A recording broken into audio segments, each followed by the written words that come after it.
all here, unless I'm missing somebody. Can you verify that everybody's here?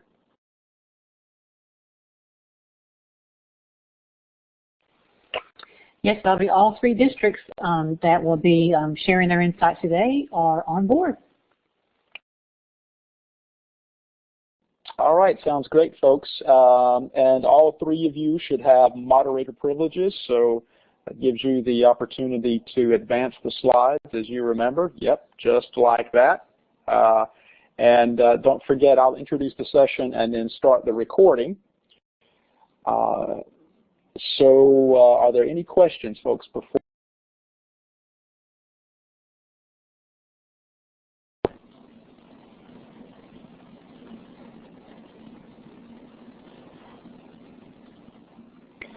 Good afternoon and welcome to this Epic Ed web conference, Transforming the Culture of Teaching and Learning. Today's session is a part of our ongoing series, One Size Does Not Fit All, and our districts presenting this afternoon are all a part of the COSIN group Teaming for Transformation. Epic Ed is a part of the Connected Educators Project, sponsored by or funded by the Department of Education, Office of Technology.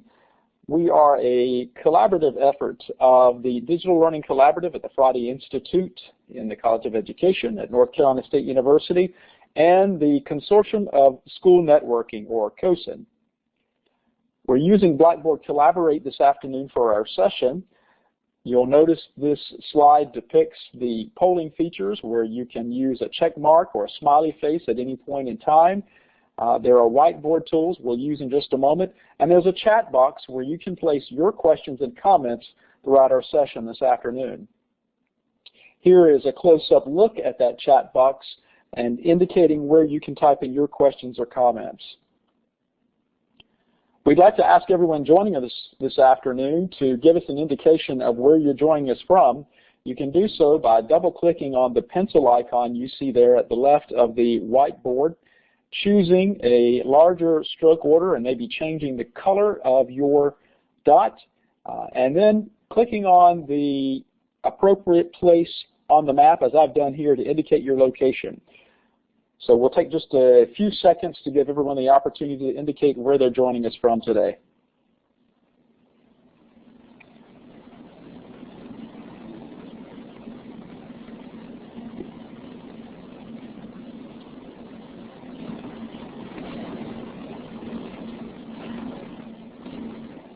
Looks like we've got the southeast and the south and going into the central part of the U.S. covered. We've got to really reach out to our folks on the West Coast and in the Northwest. So thank you for letting us know where you're joining from this afternoon. At this time, it gives me great pleasure to turn our session over to Ann Ware. Ann is the leader of the Teaming for Transformation cohort program on Epic Ed. So Ann, welcome. Thank you, Bobby, very much, and good afternoon to everyone.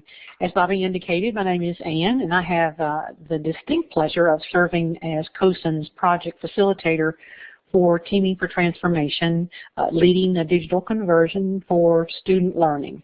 In this project, we have approximately 165 district leaders who are collaborating in a blended professional learning environment. They are collaborating online in a community of practice, and they've also met face-to-face in October.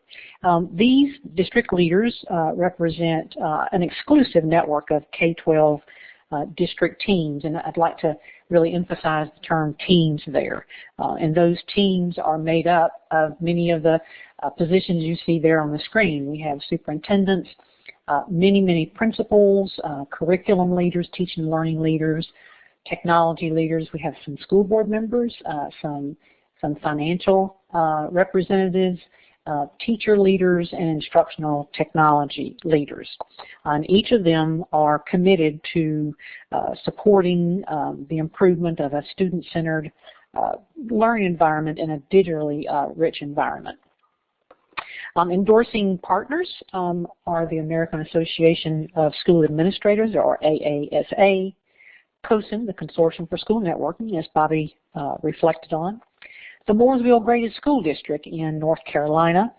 Bobby mentioned the Friday Institute and Epic Ed, and each of these endorsing partners understand, again, the value in synchronizing the work of a district-level team in support of not only results-oriented student environments, but also engaging environments for today's learner. And this work is supported by COSIN's Empowering the 21st Century Leadership Initiative. I want to take a moment to acknowledge our appreciation for the sponsors who are supporting this work. We have Discovery Education, Follett Innovation, and as you can see on the screen, Pearson Education. And each of these four sponsors are also committed to a successful digital conversion in support of student learning. On the screen, you can see we have 3 districts today who have graciously agreed to share their insights about this, how we go about transforming the culture of teaching and learning and doing it through a digital conversion. We have the Community Consolidated School District 93 of Bloomingdale, Illinois, and they'll be going first. Irving Independent School District in Irving, Texas, second. And Plainville Community School Corporation in Plainville, Indiana. We all recognize, I'm sure the people that are online with us today recognize it's very, very hard work towards providing the opportunity for second order change for how teaching and learning takes place and how that impacts today's learners and today's teachers. Each of the districts today will speak about the significance of professional development in order for that to take place.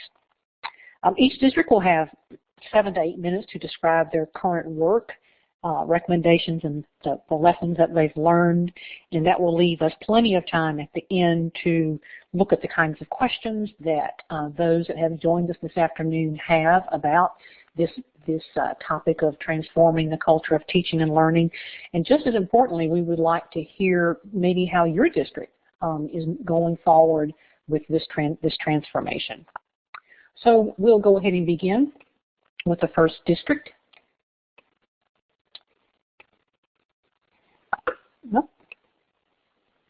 Community Consolidated District 93 of Bloomingdale, Illinois. Dr. Bill Shields, the superintendent, and Tony Slorf, the instructional technology coordinator, will share their current work towards building this transformation of the culture of teaching and learning for the students of their district. And Bill and Tony, I'll turn it over to you. Okay. Well, good afternoon, everybody. This is Bill Shields, superintendent of School District 93, and we're honored, we're excited to be here with you this afternoon. District 93, we're an elementary district, and we have preschool through 8th grade. We're building a preschool center, so we have 10 sites, and we have about 4,000 students. And we spent last year exploring, examining different ways that we might be able to transform the culture of teaching and learning, and really focused heavily on how we might use a digital one-to-one conversion to help us with personalizing education. So we have partnered with Pearson. They're helping us with a great deal of professional development. And we worked throughout the summer with our district leadership. I know, again, COSIN and other leaders from the Teaming for Transformation has really been helpful to us. And the October Institute was just a tremendous eye-opener for many of our leaders, so we appreciate that. So we've been spending a lot of time preparing and moving forward. The digital rollout won't occur until January. So right now we're doing a great deal of professional development with our teams. We're going to roll it out with our 6th grade and kindergarten. And I'm going to turn it over to Tony to go over the next couple slides with everybody. Well, thanks again for inviting us here. When we look at where we're at now, we've already had some things that we would recommend, as well as some great successes. Some of our recommendations, and we see it every single day that we continue this, is that communication piece is huge. And not only having it and doing it, but starting it as early as possible, being able to start that talk to change the culture, because it really comes down to being open and communicating. You know, another one is being able to build some excitement. You know, a lot of our teachers are very excited about one-to-one. They're very excited to see what this can bring for them and for their students. But with that, and we'll get to this in a second, is the idea that, you know, we do have to start small. We can't just jump and say we expect everything to change overnight. We need to start with small steps. We need to make, you know, progress and things, but at an understandable rate. You know, we can't move on without talking about some of our successes that we've had, and one is that our staff is very excited. They're always saying, well, we're ready, we're excited, we can't wait until the students have devices so that we can get going with this, which is a great success. I mean, there's nerves with it, but the success that they are excited about it.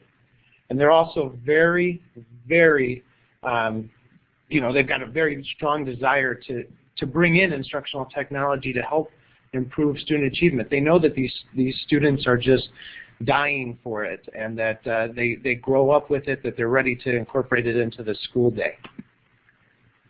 You know, we've learned a bunch already, even though, like Dr. Shields said, you know, we've really started this in the past, you know, 8 months or so, but we've learned a lot, and that is that you can't expect things to change overnight.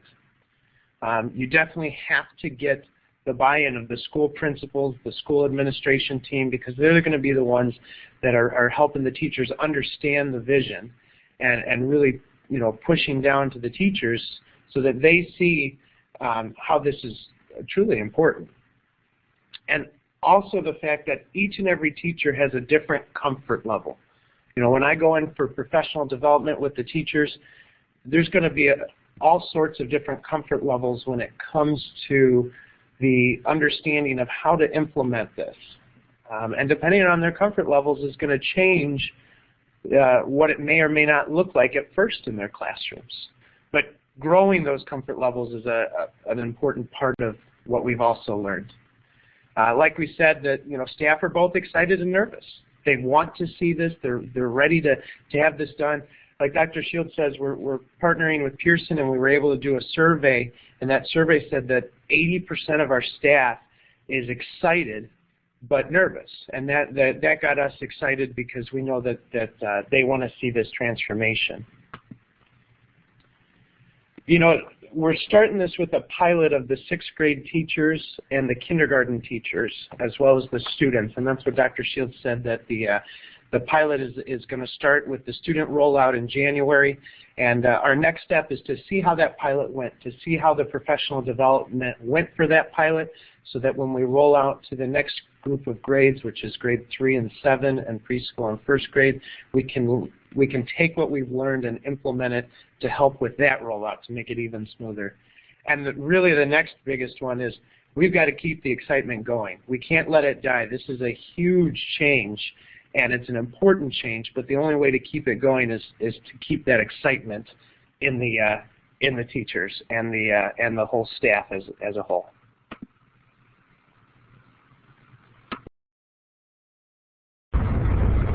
Okay, Ann, I guess I'm up next. This is Alice Owen, and I'm Division Director of Technology in Irving Independent School District. Just a little bit about Irving is we are a K-12 school district with about 35,000 students, and our free and reduced lunch population is about 84%. We've got 38 campuses, and we've been a one-to-one laptop program since 2001 at our high school level. And so we've learned a lot along the way, and hopefully we have a lot to share with the districts as well. Some of our recommendations that I think that we've learned along the way is that you have to have a really good collaboration between the technology department and the teaching and learning side as well.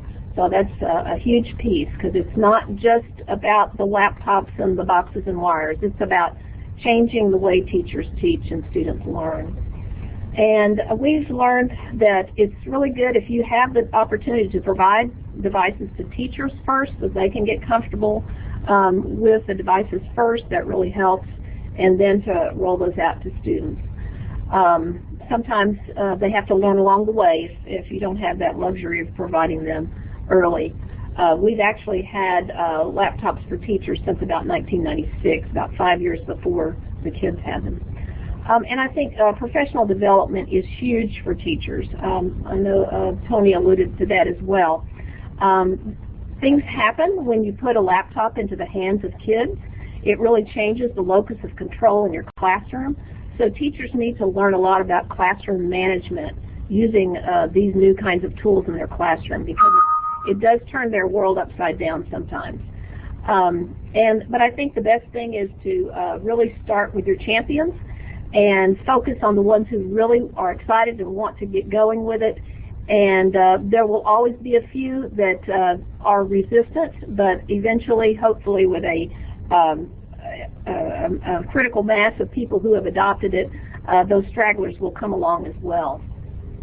I think one of the things that we did when we realized our high school teachers were struggling at the beginning of the program, I realized that they needed some training in their content area.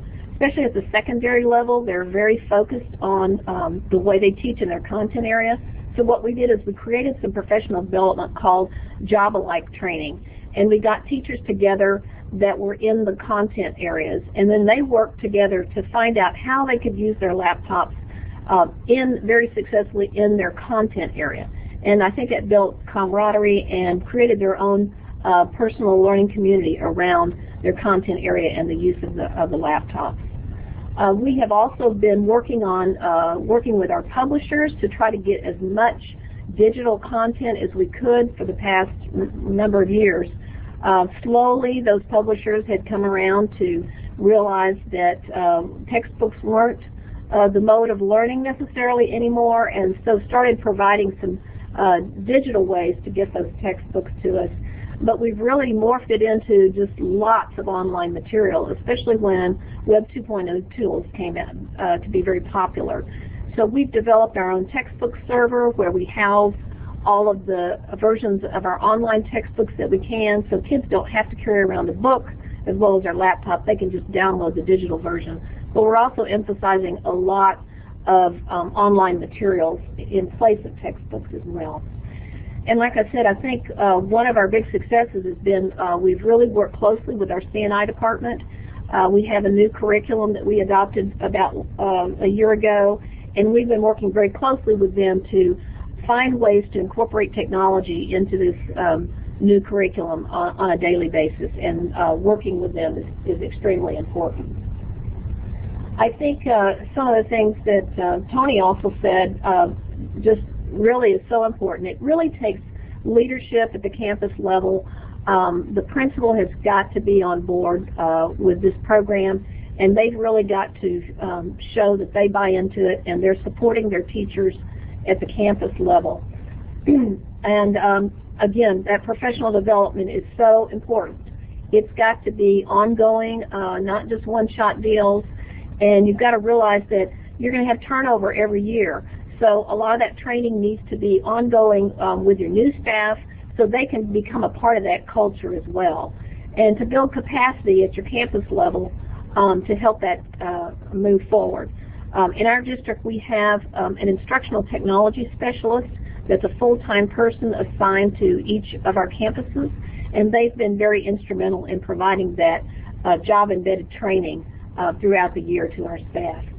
And then, of course, I say relentless support from the district level, because it really takes, I think it takes a village to make this program work. Everybody has a role in this program, be it from providing the hardware, to providing the network, to providing the staff development. There's a role for your board to play.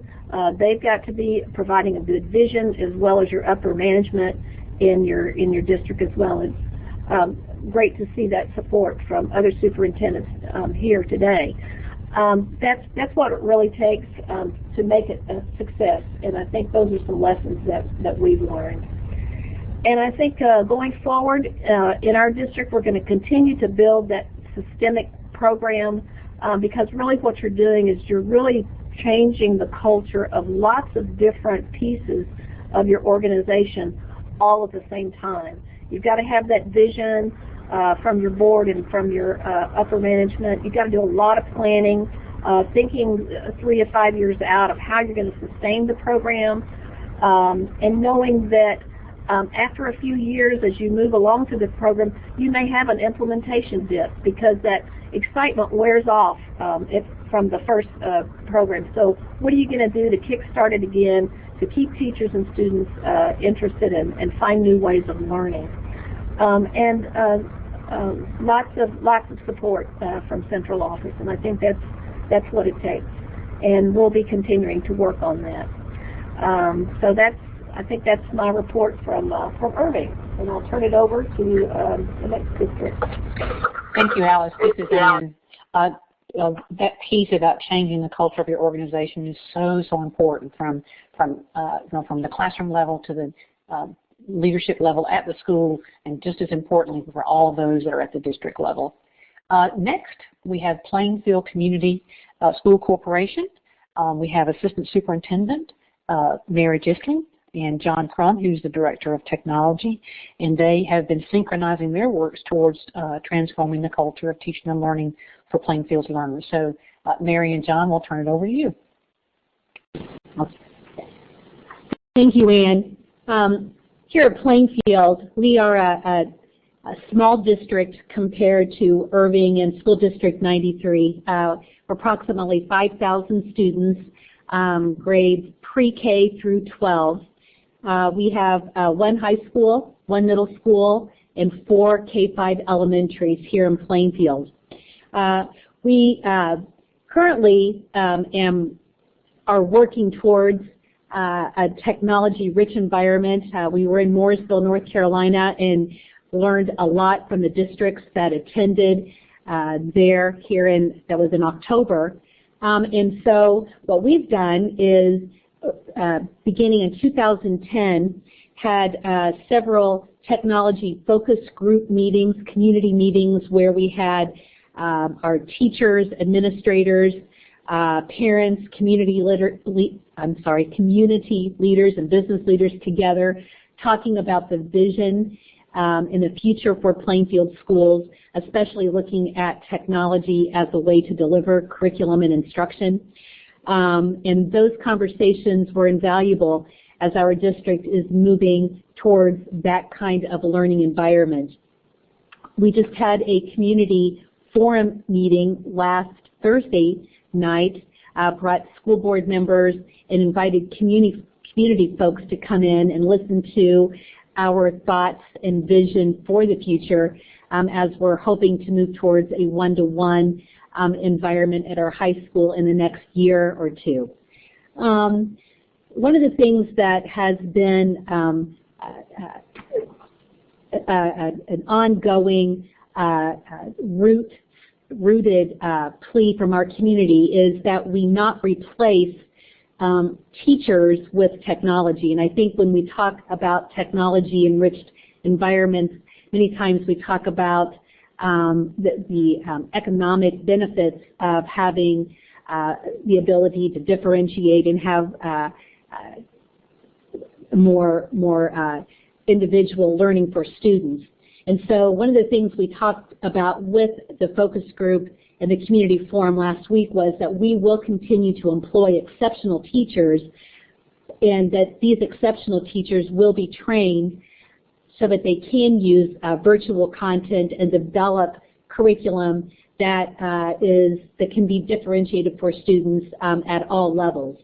But by having a technology-rich learning environment, we would have a better opportunity to teach our children to be digital citizens and to have increased levels of engagement, to efficiently use instructional minutes, and to help develop lifelong learners who are prepared for anytime, anywhere learning. So as we move on, some of the lessons learned, I'm going to turn this over to John Crum, our technology director. Lessons learned are hard for us because we're really pretty early on in this process. We haven't delivered a lot of devices to classrooms and things like that, but things that we hear from other groups from our trip to North Carolina and other districts around our state that we talk to regularly are over-communicate. And you've already heard that today in this session. But you have to over-communicate with your community, with your teachers, with your staff, students, what your expectations are, what the vision is. And we're still really building that vision here at Plainfield. But we take every opportunity we can to communicate with all of our stakeholders what we're trying to do and what we're trying to accomplish. And it's through those conversations, that we really build that vision. And we're getting closer and closer every day to where we want to be with that. Professional development is continuous and ongoing. We've done some things strategically over the past 5 years here in Plainfield that are helping prepare us for one-to-one implementation of Plainfield. Starting 5 years ago, we started with smart boards in our high school, followed that a year later with smart boards in our middle school, and we eventually added Promethean boards in all of our elementary buildings. And while that interactive board is still a teacher-centered environment, it's really helped our teachers start to think differently about how they're going to instruct their classes once they can deliver tools and materials to each individual student. So they've developed a lot of things that will transfer over as we move forward from there. So I think that was a great launch point in starting to think differently about how we're educating our students. Once we have additional technology in students' hands in our classrooms, we'll be able to take individualization and customization to each student and differentiate for them and meet them where they need to be.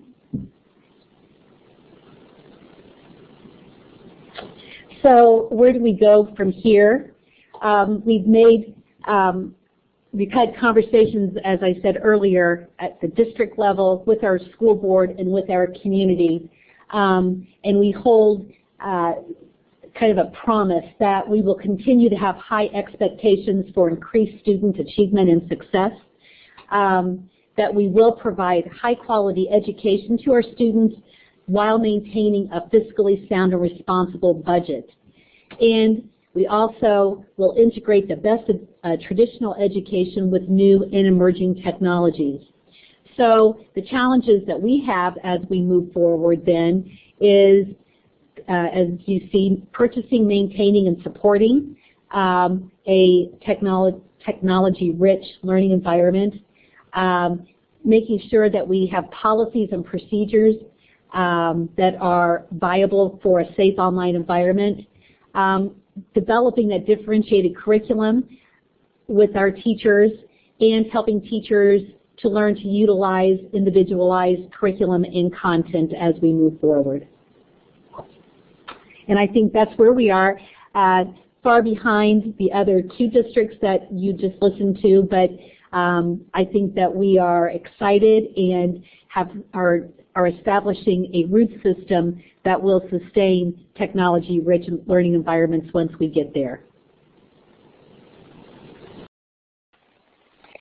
Thank you, Mary. I think one of the, well, there's been lots of advantages to the districts that are participating in Teaming for Transformation, but one of the things that I continue to hear from them is the ability to hear how districts of different sizes are going about moving through their digital conversion. So we have very, very large districts and we have small districts, and the learners and all of those are just as important.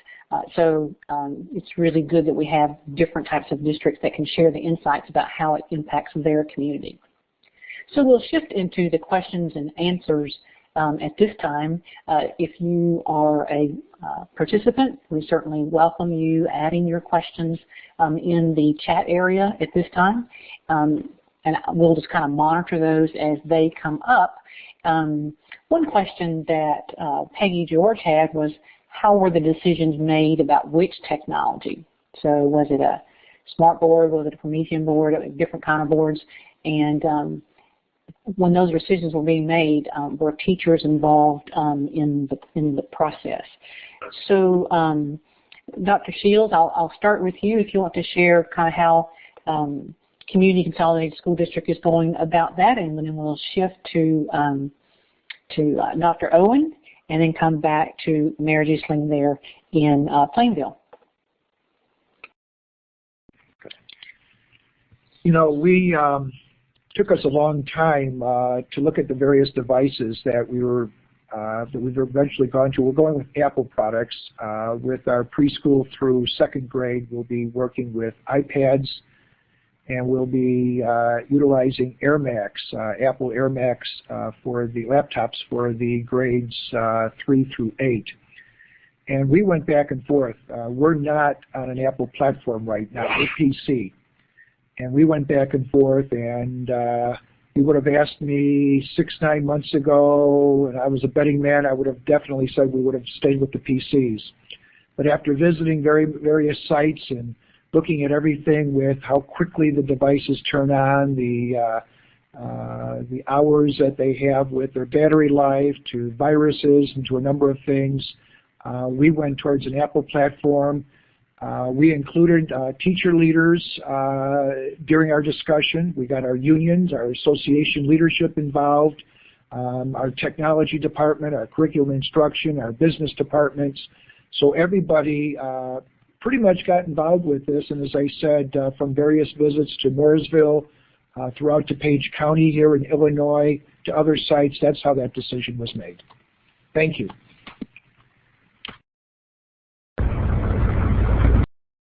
And Ann, this is Alice from Irving. What we do every year is we purchase the majority of our technology out of bond funds. And so about every 5 years we have a big bond advisory committee, which is made up of community members and teachers and staff to get together, and we have a needs assessment from all of our campuses about the kinds of equipment they need to implement the instruction that they want to have in their classrooms.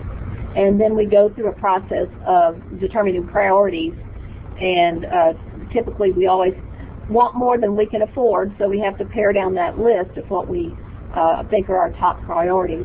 But I think our big focus here in our district has been that we really want to put our money in the hands of students.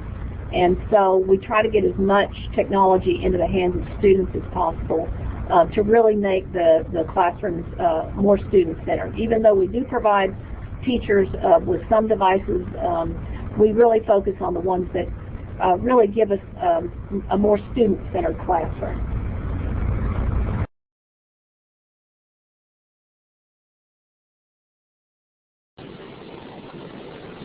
And then here at Plainfield, with our projection technology, what we did was teachers and principals went and visited different or other districts who at that time were using projection technology. Our middle and high school faculty and administrators found smartboard technology to be the better choice for them, and then the elementary schools went with Promethean technology, mostly because of Promethean Planet. But when it comes to devices, and as we are planning for the future here at Plainfield, we are currently looking at PC versus Apple products, looking at iPads versus laptops, and with all of those, there's a pros and a cons list, with sustainability always being an underlying factor that we consider. So as time moves on, as technologies become more advanced, you're constantly looking at what you can afford, what's available, and what is best suited for your district and the students that you are serving. And I would add, on the device front, we have not selected a device yet. We've gone back and forth from thinking that a laptop, specific to the high school anyways, would be the best option, to thinking that maybe an iPad would be a good option, and that's based on some community surveys and things that we've done that's helping influence those decisions. But teachers would certainly be involved in final decision making. We're still at a very high view of this at this point, talking with all groups to see if we're even interested in moving forward. The definitive answer there has been we are interested in moving forward. Now it's building a vision of what we want that device to be able to do and select the correct device based on those recommendations. Thanks, everyone. Another topic that we'd like to hear from each of you is this significance of professional development and how you, Dr. Owen talked about how they adjusted the job-alike training at the secondary level, but I'd like to hear a little bit from you about how do you go about determining if your PD is being successful? How do you kind of take the temperature as your digital conversion moves forward to make sure that your PD adjusts as it needs to for your teachers? So the question is, how do you go about monitoring the success of your professional development? And I will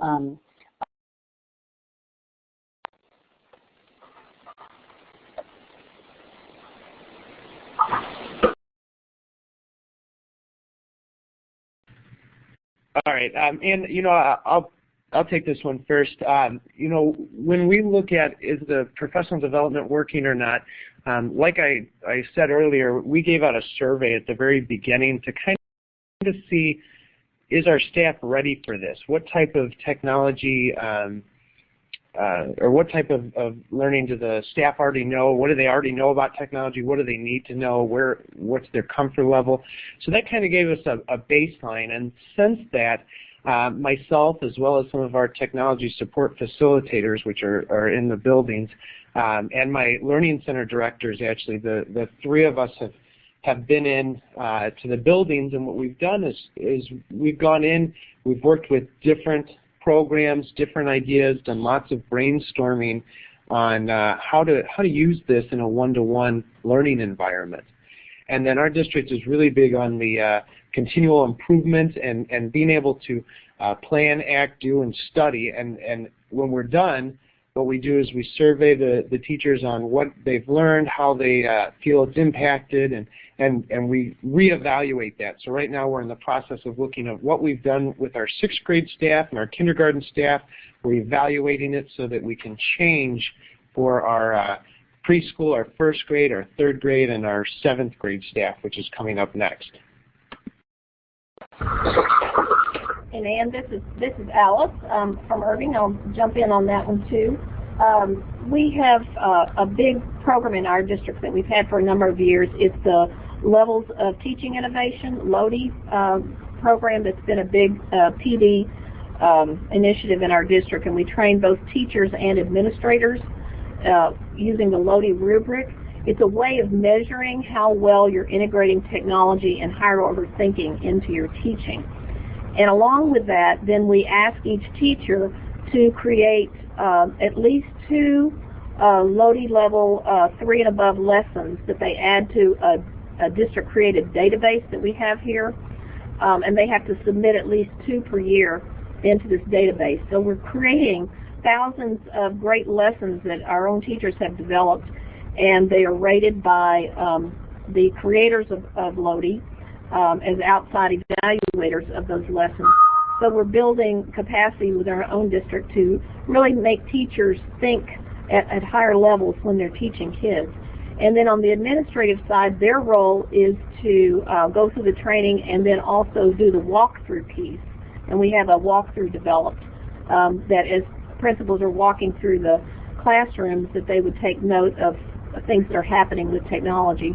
So we gather that information from our professional development system on the kinds of lessons they're doing, the quality of the lessons from the teachers, and then what the principals are actually seeing happening in the classroom. And I think all that together gives us a real good picture on whether or not the professional development has been effective or not.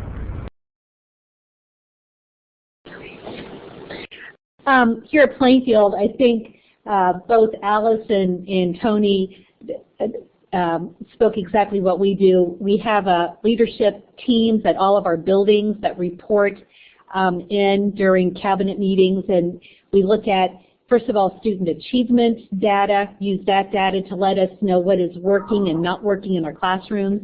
And then teachers have conversations with their leadership teams about what it is that they need in terms of professional development to move forward. Right now they're using, as we described earlier, more projection technology, but We are looking at student management or student delivery programs where whether it's Moodle or we're using some My Big Campus here, where teachers are designing courses of study delivered through a digital context. So we listen to teachers, and our district is small enough right now that we do give surveys, but it's more through communication than it is a tallying of surveys.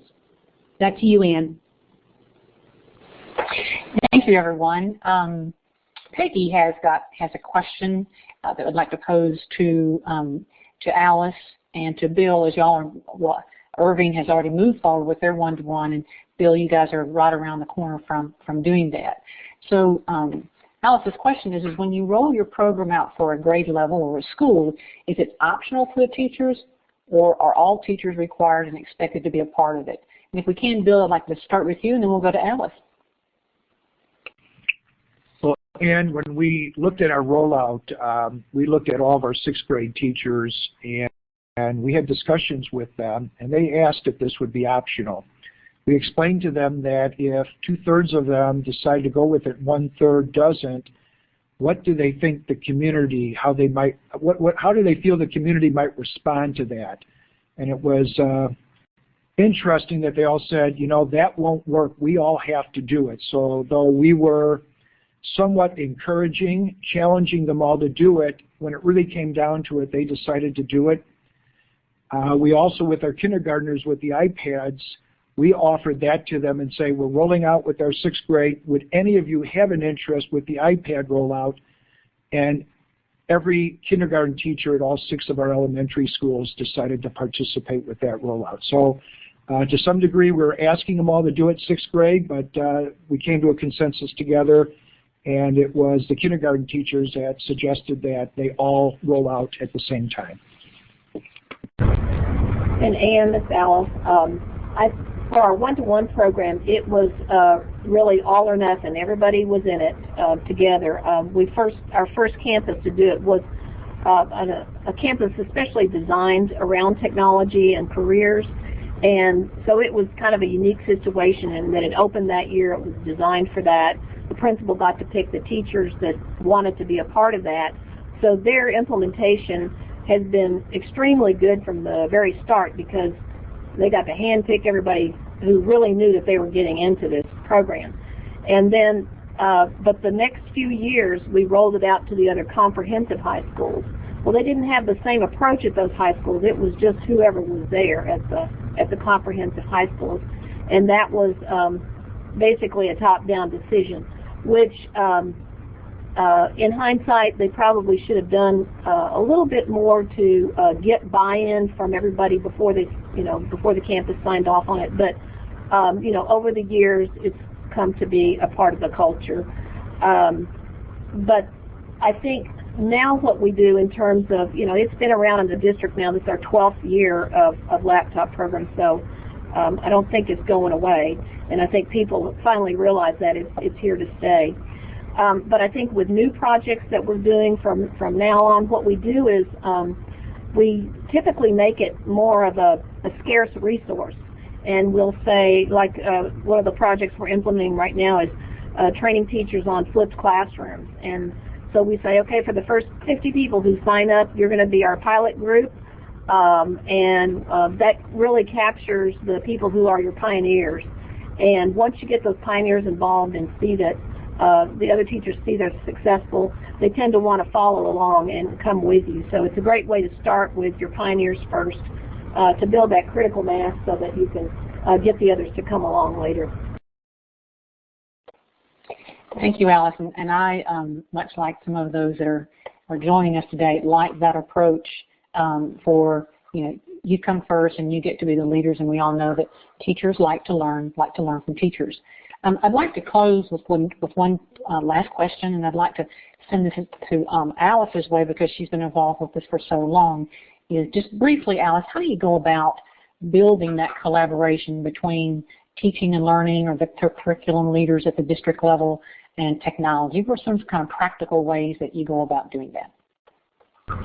Well, I think one of the biggest things is that you have to realize it's it's really not about the technology. That's the easy part, I always say. Getting the technology out there is the easy part. It's really getting teachers to change their practice. That's the hard part. So it really becomes, it has to be a collaboration between your technology department and between the teaching and learning side.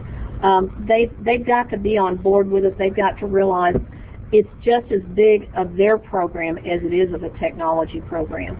And you've got to get your your administration on board and the curriculum and learning side. Just everybody has to work together, and I think that is the message that you have to get across. And I think it's really helped in my district just from the fact that my background is curriculum instruction, and I've come up through technology from a different way. And in fact, before we actually hired a curriculum and instruction director, I was actually the person that was managing our curriculum writing facilitation, just because we were putting it in an online tool.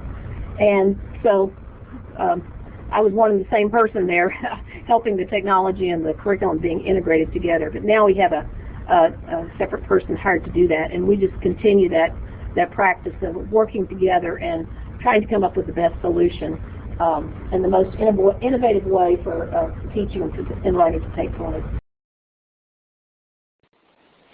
Thank you, Alice, and thanks to everyone who joined in with us today. If you would join me in, I think there's a little applause button there, but join me in thanking Community Consolidated School District 93, Irving Independent School District in Texas, and Plainsville Community School Corporation's willingness to share their insights into this really important topic. And it's messy, and it's not like something we can just follow step number 1, 2, and 3, because teaching and learning is a very interactive with lots of moving parts taking place. So again, thanks to everyone that joined in with us today in this important conversation. These districts will continue to work together and collaborate together until March of this year, and then we look forward to sharing what they have learned with the open community. Bobby, I'll turn it back over to you. Thanks, Ann, and thanks to our participating districts this afternoon in this One Size Does Not Fit All series. I want to remind you of our next web conference, in fact, our final Epic Ed hosted conference of the year. That takes place this Thursday at 1 o'clock Eastern Time, encouraging and recognizing educators and principals strategies for Digital Learning Day. This session will be moderated by Dr. Marianne Wolf, who is former director of CETA, currently executive director of Wolf Associates. And we're going to take a look at strategies and ideas that work for recognizing and encouraging educators and principals in their use of technology, specifically how we can leverage Digital Learning Day that takes place in February for making that happen. I want to also draw your attention to a couple of other things. You can follow Epic Ed, the Epic Ed community on Twitter. Just search for us at Epic Ed Community. And finally, we're excited to announce the official launch this week of our School District Profile Locator. This is a web-based tool that allows you to identify districts and schools around the nation who have implementations similar to yours, whether they are BYOT, BYOD, one-to-one, and so on. You can click on a pin on the map and see a profile similar to the one that you see here, and we would ask that you put yourself on the map as well. We want to become the place for identifying technology innovations around the nation. Again, we want to thank everyone for participating this afternoon in this Epic Ed Web Conference, and we wish you all epic success in your endeavors to integrate technology, but more importantly, to really change and to focus on the way learning occurs via technology. Thank you so much.